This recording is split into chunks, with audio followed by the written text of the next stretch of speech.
নমস্কার বন্ধুরা, আমি চলে এলাম দেবপ্রসাদ গাইন আবার প্রত্যেক দিনের মতো সিএএ নিয়ে বিশেষ বিশেষ কিছু তথ্য দেওয়ার জন্যে। তো বিশেষ তথ্য দেওয়ার আগে আমাদের যারা সিএতে যে সমস্ত সেন্টারগুলো আবেদন করিয়ে দিচ্ছে আমাদের এই উদ্বাস্ত মানুষদের, যারা আপনারা আবেদন করিয়ে দিচ্ছেন, কম্পিউটার অথবা ল্যাপটপে কাজ করছেন, তাদের কাছে হাত জোড় করে অনুরোধ করছি, আপনারা প্রচুর প্রচুর পরিমাণে ভুল ভাল করে আবেদন করে দিচ্ছেন। প্রথম ভুল যেটা করছেন, হয়তো কোনো বয়স্ক কাকা বা কেউ আসছে, তাদের যখন আপনি অ্যাপ্লিকেশান করছেন, আপনার জিমেলটা দিচ্ছেন, আপনার ফোন নাম্বারটা দিয়ে আপনি অ্যাপ্লিকেশান করে দিচ্ছেন। দেওয়ার পরে তাদের কি সমস্যা হচ্ছে, কি সমস্যার সম্মুখীন হতে হচ্ছে, তাদের কবে হিয়ারিংয়ের ডেট আসছে তারা জানতে পারছে না। আপনার পরে তার নির্ভরশীল হয়ে থাকতে হচ্ছে এবং অ্যাপ্রুভ মেসেজ ঢুকলো কিনা সেটা দেখার জন্য আপনার পরে নির্ভর হয়ে থাকতে হচ্ছে। সার্টিফিকেট আসলে সেটা ডাউনলোড করতে হবে, সেটা আপনার পরে নির্ভর হয়ে থাকছে। অর্থাৎ এই ব্যক্তি যতদিন বেঁচে থাকবে ততদিন আপনার ফোন নাম্বারটি ওই ব্যক্তির প্রয়োজন হবে, তাই ছাড়া কোনো উপায় তার নেই। কারণ যত অফিসে ওই সার্টিফিকেট যাচাই বাছাই করতে যাবে, ওটিপি কিন্তু আপনি যে নাম্বারটা আপনারটা দিয়ে লগ ইন করছেন সেটাই কিন্তু তার সার্টিফিকেট দেখতে গেলে লাগবে। আধার কার্ডের মতো নয় যেটা আপনি যে কোনো মুহূর্তে ফোন নাম্বারটা আপনি চেঞ্জ করে নিতে পারবেন।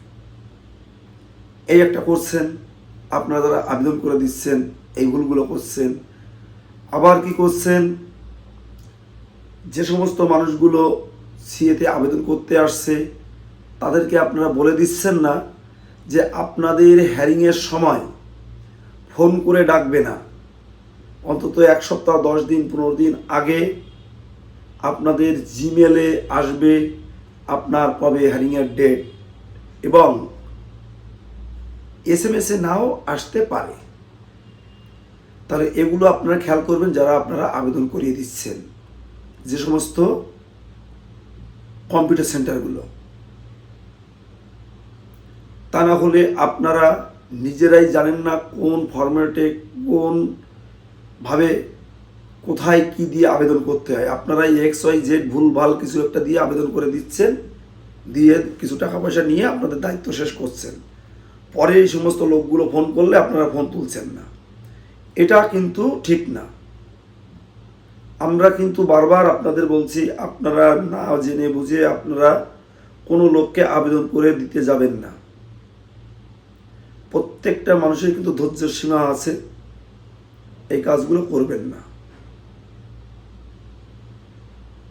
এখন যারা আপনারা সিএতে আবেদন করবেন তাদের জন্য কিছু সতর্ক বার্তা।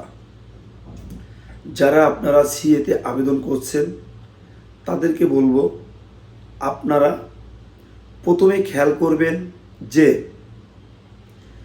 সমস্ত সিএএ সেন্টারগুলোতে এত যাবৎ অ্যাপ্লিকেশান করে প্রচুর লোক সার্টিফিকেট পেয়েছে, তারা অবশ্যই জেনে বুঝে করেছে এবং তাদের যে টেকনিশিয়ানরা আছে তারা এক্সপার্ট, তারপরেও তাদের ভুল হয়।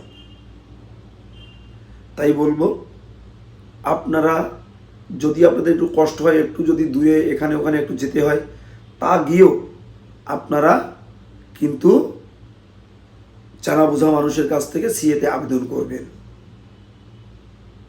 এটা হচ্ছে মূল কথা।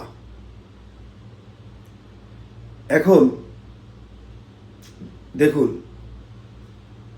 এখন যে ফোনগুলো আসছে প্রত্যেকে বলছে দাদা আমার ওয়াইফের ফোন ভোটার তালিকা থেকে নাম কাটা গেছে, কেউ বলছে আমাদের ফ্যামিলির 4 জনেরই কাটা গেছে, কেউ বলছে আমার শ্বশুরের নাম কাটা গেছে, শাশুড়ির আছে, কেউ বলছে আমার ভাইয়ের নাম কাটা গেছে, আমাদের 2 জনের আছে। এখন আমরা কি করব? কিভাবে ভোটার তালিকায় নাম তুলব। তো আমার পরামর্শ হচ্ছে, প্রথম পরামর্শ, সিএতে আবেদন করে আপনারা নাম তুলবেন।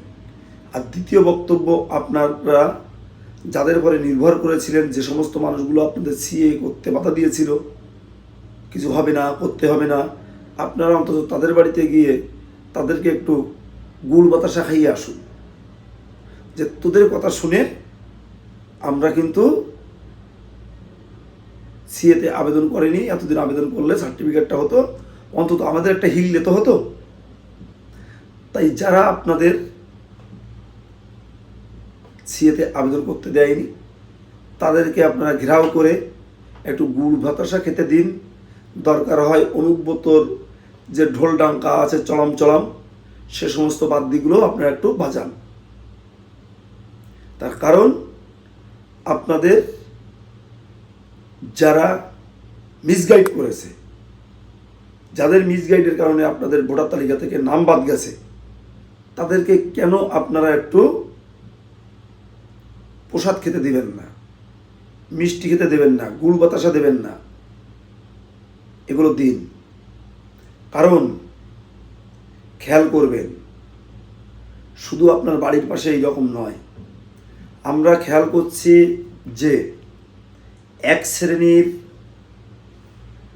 শ্রেণীর মানুষ যারা চাইছে, মনে প্রাণে চাইছে যে এই উদ্বাস্তু মানুষগুলোর জন্য কোনো প্রকারের নাগরিকত্ব না হয়, এরা যেন সারা জীবন কুত্তা কুকুর বিলাইয়ের মতো লাথিঠাঙা খেয়ে বেড়ায়।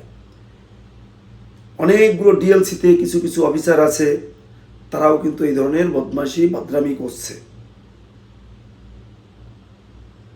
এগুলো কিন্তু আমরা দেখতে পাচ্ছি। অনেক জায়গায় দেখবেন, অনেক বিডিও অফিসে কিছু রোহিঙ্গা ঢুকে গেছে চাকরির ভিতরে, পাকিস্তানের বীর্যধারী, তারা কিন্তু এই সিএ সার্টিফিকেট দেখলে আবল তবল বলে উঠছে। ওদের গলা টিপে দিয়ে দেওয়া দরকার, এবং দিতেও হবে।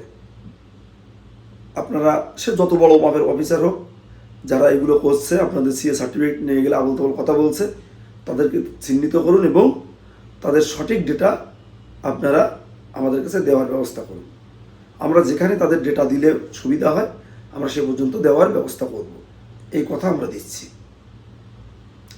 গতকালকে আমি আপনাদের বলেছিলাম যে সমস্ত সমস্যাগুলো বিভিন্ন টিএলসিতে হচ্ছে, সে সমস্তগুলো নিয়ে বিভিন্ন জায়গায় আলোচনা করেছি, বিভিন্ন নেতা নেত্রীদের কাছে আমি পাঠিয়েছি, তারাও একটা আশ্বাস দিয়েছে অসুবিধা হবে না। যদিও ভোট প্রচার, নানান রকম পোস্টারিং, পথসভা শুরু হয়ে গেছে, যে কারণে নেতারা একটু টাইম কম দিতে পারছে, তবু আমি বলবো, আপনারা কিন্তু এই ভোটের গোলক ধাঁধায় নিজেদেরকে হারিয়ে ফেলে গুলিয়ে নেবেন না। পৃথিবী কিন্তু ঠিক মতোই ঘুরবে ঘুরবে ঘুরবে, কিন্তু আপনি কিন্তু ওই ঘূর্ণি পাকে পড়ে আপনি হই হই হই হই হই হই করতে করতে কিন্তু ওই পাকের পরে পাক, চক্রের পর চক্র খাবেন, কিন্তু আপনার যেটা পেটের ভাত সেটা যদি না থাকে, তাহলে আপনি কীভাবে চলবেন? আপনি এই ভোট অমুক তমুক হেনা তেনা করে আপনি হচ্ছে এদের পিছনে পিছনে দৌড়া বেড়াবেন, আপনার নাগরিকত্বই নেই, আপনার ভোটার তালিকায় নাম নেই, তাহলে ওদের পিছনে ছুটে কোনো লাভ নেই। এখন আপনারা ছুটুন সিএএ সেন্টারগুলোতে, তাহলে কি হবে, আপনি এবং আপনার আগামী প্রজন্ম একটু শক্তপোক্ত হয়ে থাকতে পারবে। কত যন্ত্রণা, কত দুঃখ, কত কষ্ট নিয়ে আমরা দেশ ত্যাগ করে এখানে এসেছি। আসার পরেও অনেক মানুষের লাথি ঝাঁটা, ওষ্ঠ বিষ্ঠা, গালাগালি, ইপটিজিং, আঙাল বাঙাল কাঙাল, কত রকমের কথাবার্তা আমরা শুনেছি, আজও শুনছি। তাই আমি বলবো, আপনারা কোনো প্রকারে কারো কথায় উস্কানিতে কান না দিয়ে, ওদের পাতা ফাঁদে পা না দিয়ে আপনারা সিএতে আবেদন করুন। 3টে বছর চিল্লাতে চিল্লাতে চিল্লাতে আমার গলা স্বরের এই অবস্থা। তবে এখন ভালো লাগছে একটা জিনিস, যে প্রত্যেক দিন অন্তত 10-15 জন 20 জন অন্তত আমাকে ফোন করে অন্তত বলে সর্বনিম্ন, দাদা সার্টিফিকেটটা হয়ে গেছে, দাদা আপনার কথা শুনেই কিন্তু আমি সিএতে আবেদন করেছিলাম। আমি কিন্তু আপনার কথার উপরে বিশ্বাস করে, আপনার কথার উপরে সাহস পেয়ে আমি কিন্তু সিএতে আবেদন করেছিলাম। এই কথাগুলো বলে যারা বলেন আমার কিন্তু আজকে সার্টিফিকেটটা হয়ে গেছে, এটা যখন বলে গর্বে আমার বুক ভরে ওঠে যে সত্যি তো আমি এই দেশের হাজার হাজার মানুষ, লক্ষ লক্ষ মানুষকে বোঝাতে না পারলেও সীমিত কিঞ্চিত কিছু মানুষকে বোঝাতে সক্ষম হয়েছি যে আপনারা সিএ করুন। সিএ করলে আমার উদ্বাস্ত মানুষ, আমার সম্প্রদায়ের মানুষ, আমার সমাজের মানুষ, এরা অন্তত অসুবিধায় থাকবে না, অসুবিধার মধ্যে পড়বে না।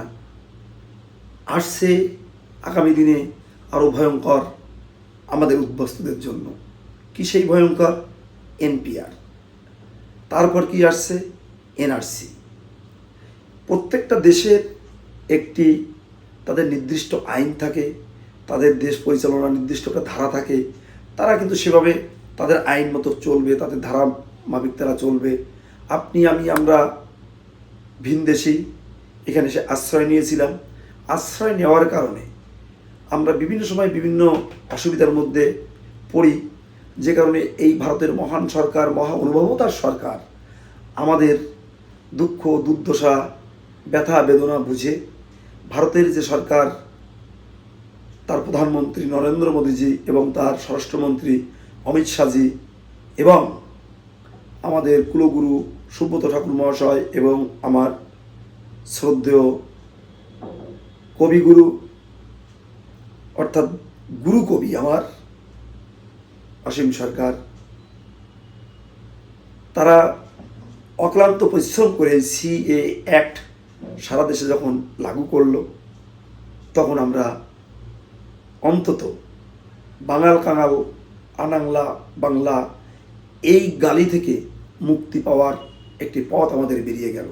তাই এদেরকে আমরা সারা জীবন শ্রদ্ধার সহিত স্মরণ করব এবং এদের চরণে আমরা উদ্বাস্তুরা যতদিন থাকব এবং আমাদের আগামী প্রজন্ম যতদিন থাকবে, মাথা নিচু করে এদের চরণে বারবার শতকোটি প্রণাম ঠুকবে।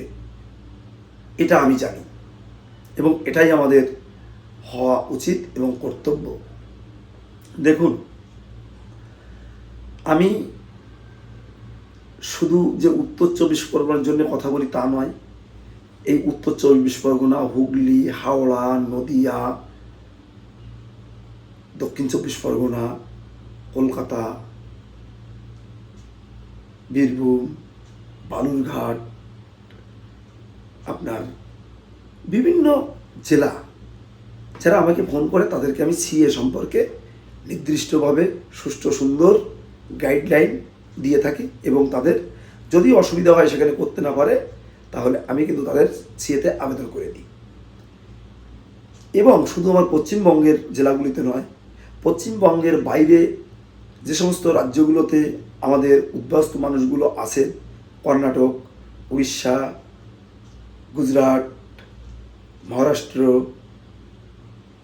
বিহার ইত্যাদি ইত্যাদি যে সমস্ত জায়গায় আমাদের এই কলোনির মানুষগুলো আছে, আমার বাংলা ভাষা যারা বোঝে, শুনতে পারে, যারা আমার পর্যন্ত অন্তত একটু আসার চেষ্টা করে বা আমার সাথে যোগাযোগ করে, তাদেরকে কিন্তু আমি সিএতে আবেদন করে দিতে সক্ষম হয়েছি এবং আজও সক্ষম হই। তার মাধ্যমে অনেকেই সার্টিফিকেট পেয়ে গেছে। সিএতে আবেদন করতে গেলে কি কি লাগে, এটাই বারবার প্রশ্ন ঘুরে ফিরে আসে।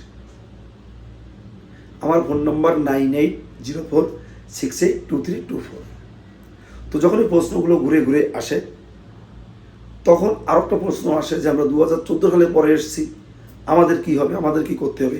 তাদেরকে বলেছি আপনাদের ফাইল করে রাখা যাবে, আপনাদের জন্য একটা ব্যবস্থাও আছে, সুন্দর একটা প্রসেস আছে, আপনারা অবশ্যই আসবেন, কথা হবে, বলবো, আপনাদের ফাইল করে রাখতে পারবেন, কোনো অসুবিধা নেই। এখন অনেকে বাংলাদেশের ডকুমেন্টস আনতে পারে না, তাহলে কি হবে? কোনো অসুবিধা নেই, তার জন্য সঠিক পথ পন্থা সরকার করে রেখেছে, আপনারা অবশ্যই তার জন্য বিচলিত হবেন না।